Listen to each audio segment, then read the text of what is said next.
Welcome, folks. ReadOn brings to you some interesting conversations with badass founders from the fields of business and tech. We're especially excited about today's conversation. We have with us Mr. Afsar Ahmed, who is the co-founder of Gameberry Labs, which is India's one of the most successful mobile gaming companies. Its games Ludo Star and Purchasey Star have like crazy big, have 125 million downloads if I'm not wrong. So we're really excited to have you, Afsar. Thank you for joining us. We obviously have Shantanu with us. So yeah, we're really excited. Thank you so much, Karan. Really excited to be here, and thank you so much for bringing me on board for this conversation. So, sir, maybe we could start with your journey to building Gameberry. We'd love to know how your childhood was like. I saw on LinkedIn that you went to an army school. So how was that experience like, and your college days, and how it all shaped up to you co-founding Gameberry? That's a really good question, because most of the people feel that it is very recent, the whole journey as a founder, but it's always boils down to the childhood itself. So in general, not related to school, I would say school was more around discipline, and then we were in a state where we looked up to the army guys, and then it was more about army over there, and how army is awesome, and that feeling of honor, all those things. But for some reason, my childhood was more inclined towards building something, playing around with.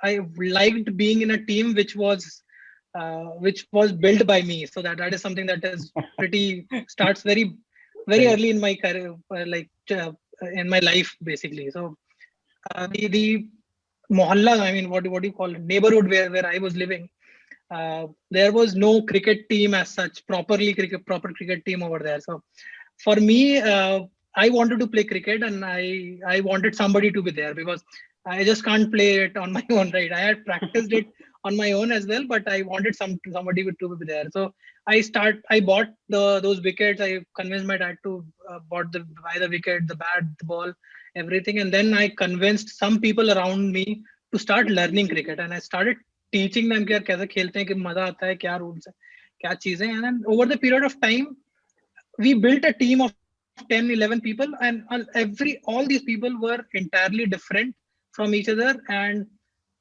they started from people who were working in a shop, mobile shop, to people who were in schools as well. I mean, there were some who were not even going to school. So wow. So for me, I just wanted to play cricket, and I wanted a team to be there. And we can compete with some tournaments happening somewhere here and there. I think that is where your foundation of building up an organization and building teams around you started, right? How do you build a team around yourself? So super interesting. So that's why I said this is the where I realized. Now that I look back, I understand that that made sense, and that intent was there, always there, right? Yeah, you can always connect the dots looking back. Is what absolutely. Steve Jobs said. So, yeah. Right. The second thing that I was doing from my childhood was, whenever I was not able to play something, I used to figure out a solution to make something that I could play. Right. So my house was very small, and there were 4 families living in it. Right. So 2 rooms were allotted to us. I mean, which we were renting out, living in, and then there were 3 families also, and there were always no joke coming out here and there between families, and you just can't avoid that. So it comes to children a lot of time that they are not allowed to play somewhere just because that it's not going all well between the families, right? Right. So there was one instant that I remember specifically, where I was playing on the terrace with my friend, and then that ball went to the auntie living on upstairs, and she was cooking. So she got annoyed कि नहीं दूंगी ball, यहाँ खेलते रहते हो तुम लोग.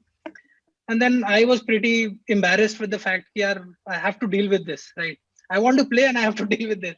So I started thinking of solution, what I can do out indoors and how can I play cricket. I was really a big fan of cricket, so I just wanted to play cricket some or the other form. So I created a system where I could play cricket on my bed itself, the double bed that our family had, where there was a system where the marble I could fill in the marble in that long pipe, and the marble will come down as a bowler's like somebody bowling, and then I could play with my left hand with a small bat that I created for myself. So and then around that I used to create a team around it and then things like that. That was there. So an engineering brain, solving problems first principles, and making games around it. I think anybody who would have been seeing you at that point in time would have noticed that this guy is going to go big. But that was the, now that I look back, I see that so clearly that intent was always there to make something and then do that. And that when I went to IIT Kharagpur, it just, before going to IIT Kharagpur, that 3 years period was like always studying, and at that point I was not creative at all. Right? I can tell surely that it was more about studies, numbers, maths, physics, chemistry, and trying to like just get into IIT at that point. But when I went to IIT Kharagpur, after post that, it was really different, because you were just again back to that same mode where you can do anything, right? And if the branch interests you, that's fine. If it doesn't, I mean, people were there to like do something with you, and that's where Govind came into picture, my co-founder, and then the whole journey became really different, where we were trying to build something, some product altogether. The reason why that was happening is internet got me really excited, because I did not have money, right? My parents did not have so much money, so for me, starting a business was never a possibility. And this is the time where I realized that with $5 server or something like that on a monthly basis, I could actually build a business out of it. And that's where I got excited. That 500 rupees bhi nahi chahiye, or you can actually sell something to somebody, right? Absolutely. So that the second year went on figuring out kya banaya jaye. Third year also went on to building something. Fourth also, like I have built help book, I have built God's Advocate, I've built LOL Center, which was more like a 9gag kind of setup. I've built a blogging platform, mixing.com. Wow. So all these things in the 4 years with Govind, and there were few more friends of mine, out of which there is one more startup which has been founded from that setup, right? But yes, coming to Gameberry, right, specifically. Right. What is the genesis of this idea? I mean, I just love understanding the story behind a product, and what was the genesis for Gameberry to be? Right. So the last thing that I talked about was when I moved out of the college, right? So after I moved out of the college, I went to Capillary Technologies. Govind also went to Capillary Technologies. We both were in the same company, and we were living together. And Govind and me, we have been there since 2009. We were together, like doing some or the other things. We went to Capillary also together, and over there, like we were there. Ki, okay, theek hai, kuch banana hai. Or now that at this particular point of time, it became a reality that startups can be done. Till now, we were just doing something as a hobby project. Ki, kuch banate hain. Correct. But at this moment, we realize that it is actually possible to go out, get some funding, and do things like around it, right? So I quit my job. Jani, who founded Local, quit his job, and then Govind was more like a fund guy, because he was doing the job. So we were there, and we started Half Teaspoon at that moment. Half Teaspoon was a food delivery service, which was giving ingredients in the exact amount to everybody who want to cook something. So that was the idea behind it. Wow. And why we did that was because at that particular time we wanted to do something, right? That was more of like, rather than making a product, it was like we wanted to do something, a startup. That was the intention. Okay, got it. So that cool tag of being a startup founder was the motivator. Right. So, but 6 months down the line, realize that this is not going to work out, and rather you have to be passionate about the product rather than passionate about being a startup founder, right? Beautiful. That is so true. Okay, so by that end of that year, I realized कि यार ठीक है, अब समझ में आया है कि क्या नहीं करना है. So let's go back and do only thing that I like doing. So I liked making products that I was doing earlier. So I said कि यार ठीक है, ऐसा करते हैं कि देखते हैं मार्केट में क्या नई चीज आई है. Android तब तक it was scaling up. Android was scaling up, and then there was one game that came during that year was Flappy Bird, which was super simple game with a huge amount of revenue that they were doing. So that got me excited कि one developer alone can do a lot of things and make a lot of money. ठीक है? And I was in a state at that point of time very, very depressed. Not depressed, I would say. I was not so optimistic at that moment, right?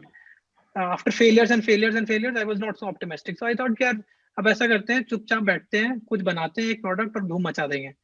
ठीक है. Simple इतना logic था. So and Govind was working in Capillary. Jani also started losing hope कि यार half teaspoon में अब कुछ होगा, तो बंद कर दिया almost हम लोगों ने half teaspoon में. ठीक है. And Jani went to GoZumo and I was still waiting for कि अब next क्या करना है. So then I started learning about how to make a game, a very simple game, something like Flappy Bird, and I learned कि कैसे बनता है game, क्या game design principle होते हैं, क्या चाहिए लोगों को, and all those things I started learning at that point of time. And in 2-3 months I made a game called Rocket Romeo. The game was really nice. I still like that game.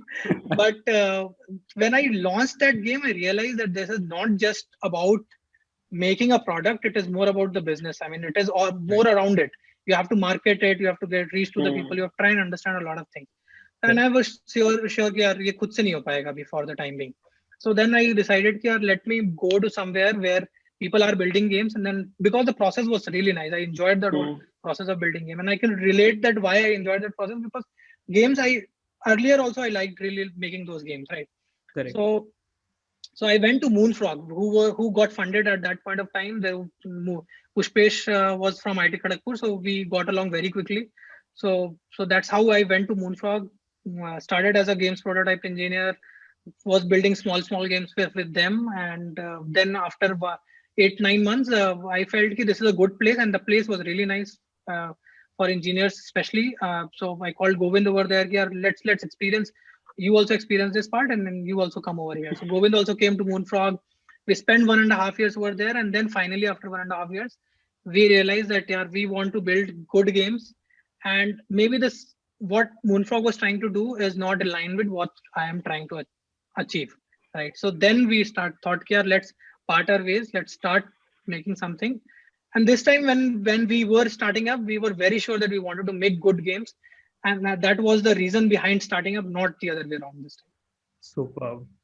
A lot of people get into this because that sounds so fancy. Becoming a founder sounds so fancy. Being a startup owner sounds so fancy. But at the end of the day, what are you trying to achieve out of it? Right. Are you creating value out of it or not? Absolutely amazing. I mean, talking to somebody who has been on the successful side, supposedly, of this, and understanding that okay, ये सब इस phase से जाते हैं, सारे founders इस एक शायद phase से. Right. That's absolutely true. Superb. It is also a validation kind of a thing, I feel, where you feel really good about it. I mean, it's not that everything is. I mean, you're looking at the flower, but you're not looking at the thorns around it. And you don't get to see that picture. Yes. Right? That is so beautifully put. Yeah. I was also really enamored by Gameberry's tagline, which is building games that players love to grow old with. If you could expand more on that. Absolutely. So at the beginning, it was more about building good games, great games, and that was how we thought about it. But over the period of time, we have realized how to give meaning to that term, that okay, what is a good game, or what is a great game, right? How do you give that vision to people that okay, what does it mean? So that's the only thing I could realize, that a game which people would love to grow old with is basically something that I'm playing today, and even after 3 years when you check back, I want to stick to that game. I can go back to that game as my pillow, more or less, right? Because more or less we are just providing pillow to everybody, right? A kind of escape and illusion of a world out there as games, and that benefit, that comfort is what people are looking for, and you would like to have that comfort along the way, and that's what we try to do. Like if our game if a game that we pick up is something that people would just play for a week, I think I'm not interested in building that game. That's the problem. And there are business models which are sticking on the fact that they look at the 7-day gameplay and then that's it for them. Those are the hyper casual games, and it's completely valid model. But for us, what we want to do is we want to build memorable games whose characters you would remember, games that will evolve themselves with time. When you played in 2017 Ludo Star and when you play Ludo Star in 2011 or 2021, you will see the difference between that. You'll see that the game has evolved with time, and then going forward also, that's the whole intention. Like in 2025, I don't want Ludo Star to be the same Ludo Star at in 2021. Right. So in the next 4 years, we're going to add things which are more adaptive to the market. What people would like to see as evolution of Ludo as such, something like that. So and that we want to like move those things to all the other games that we are building in future. So that's the whole intention when we say we want players to grow old with us. Right. So a lot of thought must go into how do you create it how do you make it a habit kind of a thing for the user, right? Absolutely. How do you make them come back to the application? So what goes behind that engine? How do you create that cue routine reward wala cheez? Right. In terms of gaming, especially how you would do it is you would give them a timeline of what could be happening in the game, or what are the new possibilities that might be happening. So for example, earlier there was not customized board in the game. So right, it was basic Ludo board. Then we started off thinking that, okay, we will create a season pass kind of a thing where every month we are launching a new board, one avatar, one dice, and you will look forward to that completion of the month. And people actually literally pay $5 for that particular whole customization. Every month they're paying for $5 for that, and they're looking forward to it. And the moment it is released, there are surge in the revenue that people just wait for it. That when is it coming out? And now that people have a very calendared thing in their mind that at the end of the month or the 19th or the 17th of the month, the new season is going to come out, and things like that is something that people look forward to it, and they want their collection to be there. They want every collection to be there so that they can brag it with the community that they're playing with, and doing things like that. So all those, so you have to give them what is going to happen, a possibility of that, and also like keep them waiting for it. So building anticipation, then being consistent about it, and making them feel wowed by it, plus making it a social status kind of a thing for them. Absolutely. Making them feel cool about having that. Yes. I think beautifully. I mean, what you concised it is beautiful. The way you have put it into bullet points, I would say. Thanks a lot. And I think the social part is really, really picking up with things like Fortnite, PUBG. All of them are they give you such a big option to display things socially. So yeah, that is really, really picking up. Absolutely. I think that's what is helping, especially for our game, Parcheesi and Ludo. So we have built a lot of games along the way. It's not that Parcheesi and Ludo are the only games that we have built. We have built more games, but again, the games have not kept up to the expectation of people growing old with it. That's why we have dropped those games as well. So there are at least 4 or 5 games that we have dropped along the way, and still we are working on 2-3 games, and maybe those will be dropped if they do not keep up to that expectation, right? So the social aspect is really important, especially in board games like Parcheesi and Ludo, because that's the biggest advantage that we have. Literally, people 1/10 of the people play at least one private game at every single day. So which means that they are connected to somebody and playing it with somebody. And when you're connected with somebody, every season that comes, so let's say Christmas is going to come, you are going to have a time with you where you would do nothing, and you would like to connect with your friend because it's an holiday right now, and you would go back to Parcheesi Star again to like, chalo Parcheesi Star hi khel lete hain. And then you'll come back to that game, and one of those 4 friends will stick to the game for the next 3 months, where he might not be playing with friends, but he will be more connected to the game itself. So from a proper business perspective, ultra low CAC. And that's why, I mean, Parcheesi and Ludo has come out to be a good business for us because of this whole thing. Acquisition is very easy for us, easy in terms of the people are calling each other and bringing them on board. Exactly. So it's become a network effect, a proper network effect. Absolutely. I think there's a whole flywheel. Absolutely. So right now, how many people are working in Gameberry? And I mean, what does that organization structure look like? Right. And it will be especially interesting for our listeners, given we don't really hear much about how is a gaming company structured, right? We know how let's say FMCG company is structured and which are the key departments, let's say the sales, the marketing, and the finance. But how is a gaming company structured? Actually, we'll tell you about how we are structured. It's slightly different from not really different from other gaming companies, but because we have seen Moonfrog structure, so from there we borrowed a lot of things, and they kind of borrowed it from Zynga. So a lot of things have tend to be very close to how Zynga follows in India right now.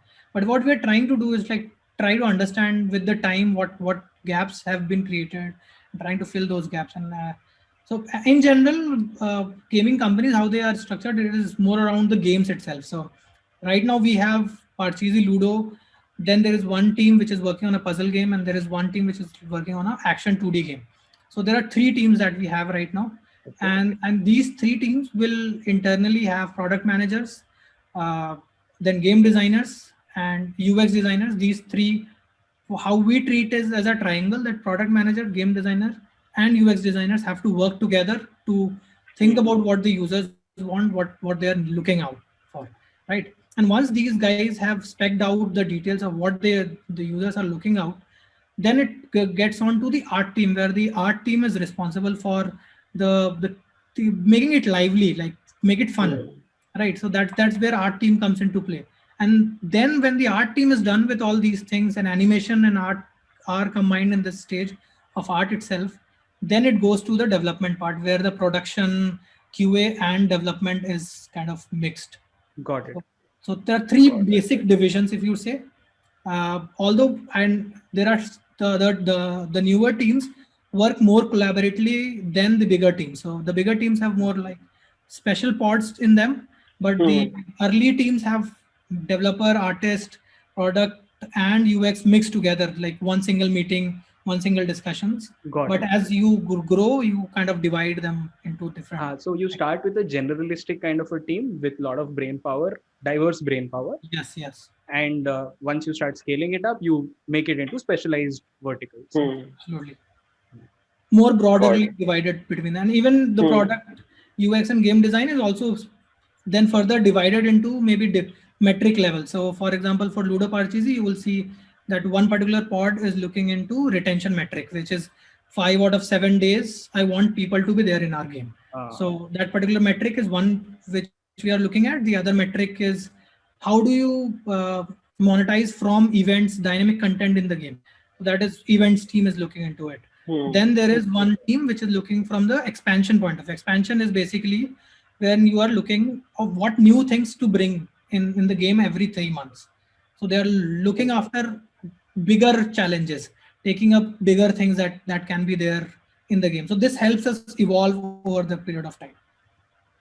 Got it. Would love to know what are the kind of traits you look for in a game designer, because in that trinity we know offhand what a product manager would look like, the traits, and we know what a UX designer would look like, right? But what are the kind of traits, or what is the kind of a persona of a game designer? I'm like really interested to know that. Right. Nice question. So see, from my point of view, I think game designer would be somebody who would be playing a game a lot. Because he knows what goes inside the head of the customer. He has to play a game a lot. I mean, he has to play on console, he has to play on mobile, and he has to be enthusiastic about a very simple thing also. Simple thing as in just a particular card, how do I get that card? And I have to like get deep into this game, strategize to get that card. And that is the basic instinct of a game designer, that he has to understand the mind of a game player playing the game. Why would he run after a very simple goal? I think product managers and UX designers will not able to tell you why I would run after a particular board or a particular feature or anything. But a game designer can help you explain a lot of things. Why would a user do it? So I think that's where game designer comes into play, and that's how it is different from other product companies. Absolutely makes sense. Where that person is responsible to imbibe the entire consumer persona in himself or herself, and be able to then bring it out in terms of whatever you guys plan out. quite interesting. मिलते कैसे हैं ये लोग? It's very difficult. So most of the time you will see that they are passionate about games, but they're not passionate about building games. That's the problem. Exactly. These are two different things. You have to be passionate about building games rather than just being passionate about games. You would like to play a certain game, that's for sure, and that's a plus point for you, that it will help you become a good game designer. But when you are trying to make good games, you have to understand that building a game and playing a game is very different from each other. And you have to be passionate about making that right choices, that between these two, based on my target audience, I will make this particular choice because of so and so reason. So that's what we are trying to look at. The logical people who would like detach themselves from the whole. Sometimes people attach themselves so much to a product that they just opinion, I would say, not product, opinion, that they are not able to hear out other people, and that's a major skill for a game designer or a product designer as such also, that you have to detach yourself with your own thought and start thinking from a perspective of somebody else, and then accept that, okay, this guy would actually think in this way. Makes sense. So minimizing cognitive bias, basically. Yes, absolutely. As minimum cognitive bias. Makes sense. Super interesting. I mean, I just talking to you, I want to be in that environment and see, चल कैसे रहा है? Maybe I won't be able to create a game, but just looking at them, कि अच्छा ये इसके पास जा रहा है, इसके पास जा रहा है, ऐसे discussion. Yeah, there are a lot of passion going on around here. Yeah. I think people are super excited about a simple animation, and if people are not excited about this, exactly, the product is going to be very bad. That is what we have been successful in building. I think people, then when we are looking out at for people, we look at कि यार कितने energy के साथ बोलता है वो छोटी सी चीज को, उसकी आंख में चमक है कि नहीं वो सुनती है. Exactly, wow. I keep telling my folks also कि अरे उस जैसे किसी इंटर्न का भी अगर इंटरव्यू हो रहा होता है तो उसकी आंख में चमक था क्या जब वो बात कर रहा था. Makes sense. So especially for product managers, when I interview product managers, I pitch some problems and I want to just see that spark in them कि यार ये मजा आ गया प्रॉब्लम सॉल्व करके. सॉल्व क्यों नहीं किया मुझे नहीं फर्क पड़ता है. Exactly, right, correct. वो मजा है कि नहीं है वो important है. That's the whole thing. Whoever is watching this or listening to this and trying to apply for Gameberry, you can now game your interviews. Oh my god. But yeah, that's so true. Gaming is not almost, it is a form of art. So you obviously need very, very passionate people in a company that is producing art for people at such a big scale. So crazy. Absolutely. One more thing that I wanted to touch upon, and I think we'll be asking this with everybody who comes in, is what role does financial independence play in a startup founder starting up? क्योंकि मैंने ज्यादा लोगों को इसके बारे में बात करते हुए सुना नहीं है कि फाइनेंशियल इंडिपेंडेंस होना या नहीं होना कितना ज्यादा इम्पैक्ट करता है, एंड वो डिसीजन मेकिंग फ्रेमवर्क में कितना ज्यादा इम्पैक्ट करता है, राइट? कि आप एक सेट जॉब में जा सकते हो या फिर आप स्टार्टअप करके वो एक रिस्क ले सकते हो बड़ा. How do you decide that at that point in time when maybe you are not financially independent? I want to know your take on that. I think that's a very personal call, I would say. Absolutely. For everybody, I think when I first quit my job while working for Capillary, I hardly had like 2-3 lakhs in my pocket, and then I said कि ठीक है छोड़ देते हैं, देखते हैं. And that it was more dependent on the fact that my family was backing me in some sense, that they were okay with me not coming back with some at the end of the month to them, right? I was not asking any money, and that's what my ethic was. I will not. I'm out of college. I can earn myself, so I'm not going to ask a single rupee from my father after this. So that was my intention, right? But if something is so strong, if you are really strong about a particular idea or a particular thing, I think that you should take a leap of faith. I mean, you will have to take a leap of faith at a particular point of time. Think about financial, figure it out. Maybe figure it out with a friend of yours or a family member if they are supporting you. I think it is more about the passion, and you have to like ask that question: that are you passionate enough to take a leap even with not so stable thing. Exactly. Can you stick it through? Can you keep doing that and not give up? And plus, I think in your early journey also, there would have been phases where you would have got opportunities to get out of what you were doing and get a job or something like that. Right. So how do you say no to that, right? Keep saying no to that and keep doing what you want to do. I think that's an interesting perspective.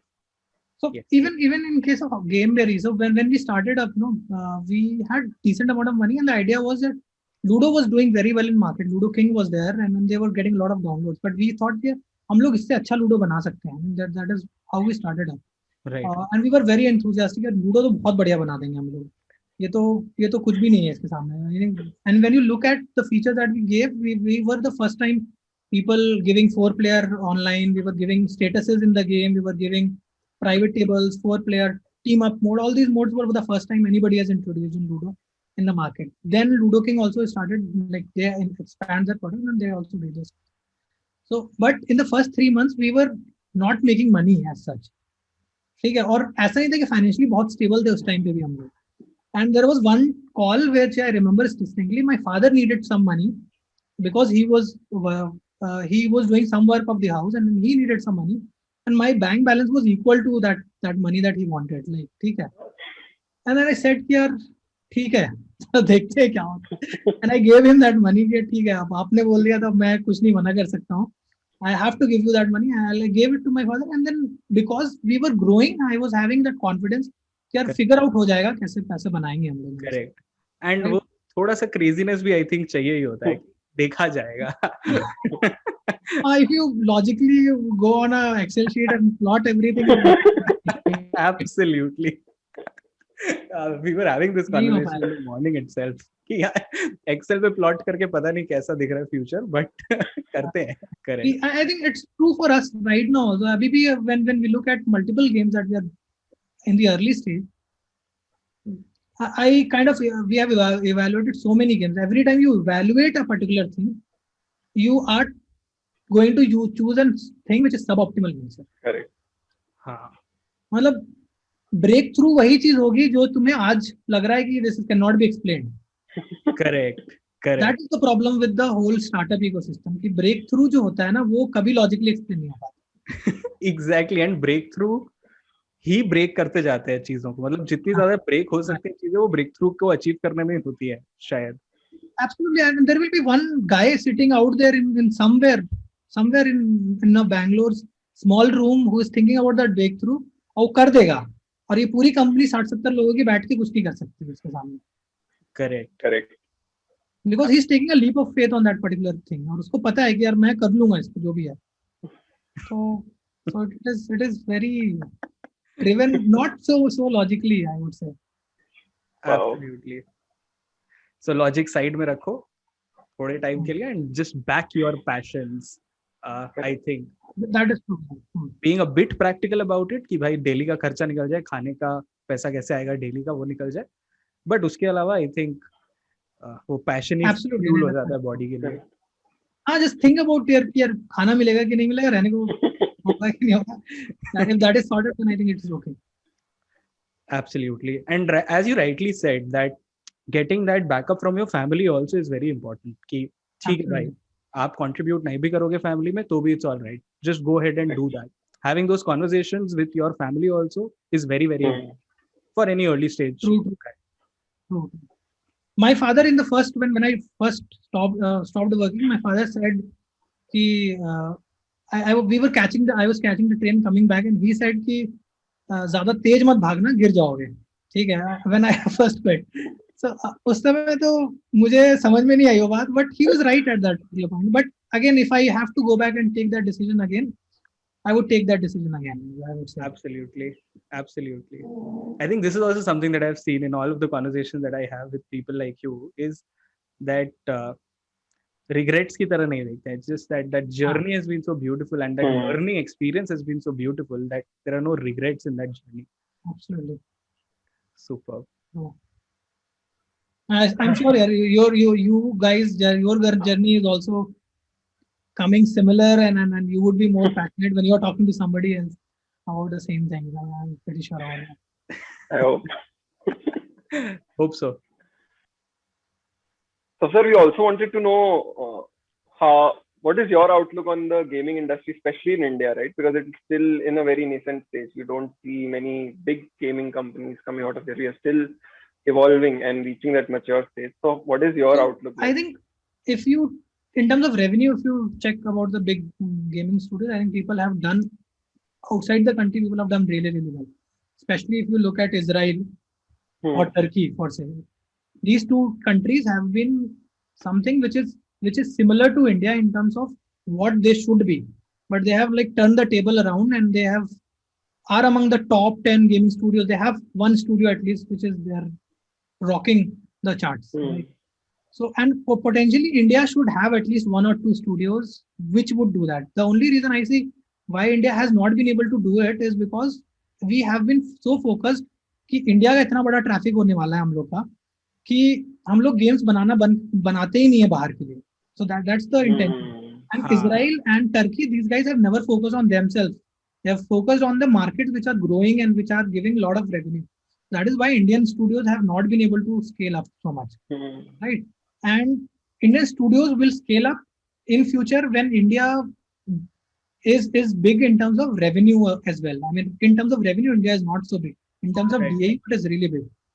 So even us, our 98% revenue is coming from outside the country, right? Okay. And Ludo also for us is more important in Saudi Arabia rather than India. So we are more focused in getting money from Saudi Arabia and what to do with Saudi Arabia. And that's how we are planning for the next 1 year, 2 years as well. That Saudi Arabia, Spain, US is the biggest market that we are looking at. And maybe when India's market is big enough to concentrate a lot over here, we have a geographical advantage to it, right? We will be in India and we'll be a good gaming company by that time. We would have learned a lot of things, so we will crack it India no matter what. So वो हो जाएगा.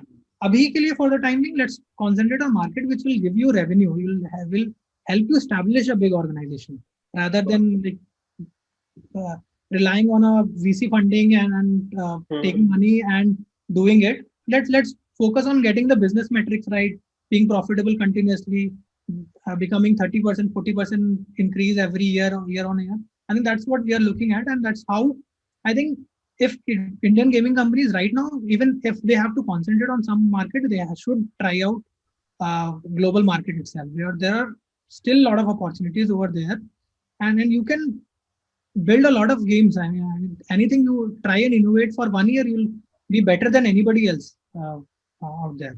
Makes sense. So from a revenue perspective, India is a very, very small market, but in terms of retention, maybe this will be a very DAU and retention, I think it will be a big market. But again, Indian players are also want to play global games. So there are very few games which are India cultural oriented games. Correct. Like a Ludo, Patti. Indian players also want to play Clash of Clans. मुझे Clash of Clans खेलना है, Clash Royale खेलना है, मुझे यही सब खेलना है. So why to restrict yourself कि यार इंडिया को मैं वो सरदार बना के मैं भेजूं Clash Royale? Right. So when they are looking for a quality game, you give them quality game, and that quality game will resonate. I mean, you have a theme of Indian culture, no problem with that, but you have to focus on getting the game right rather than like just Indianizing it. Got it. And I think I missed researching about this, but is Gameberry backed by somebody or is it bootstrapped? No, we are completely bootstrapped. Wow, I did not know this. Yeah, no, that's one more thing that people a lot of time ask. High five. We also believe in revenue first models and getting the business model right instead of just raising funds for earning money. But superb. So that's the whole thing. We are doing like a 25 million yearly revenue right at this moment, and the whole thing is back. Like we have been continuously focused on getting it right in terms of business. Superb. But no, how many investors have you said no to? Just a number, not the names. Lot actually. I on a right now also I am getting at least 2-3 investors who are ready to like invest in us.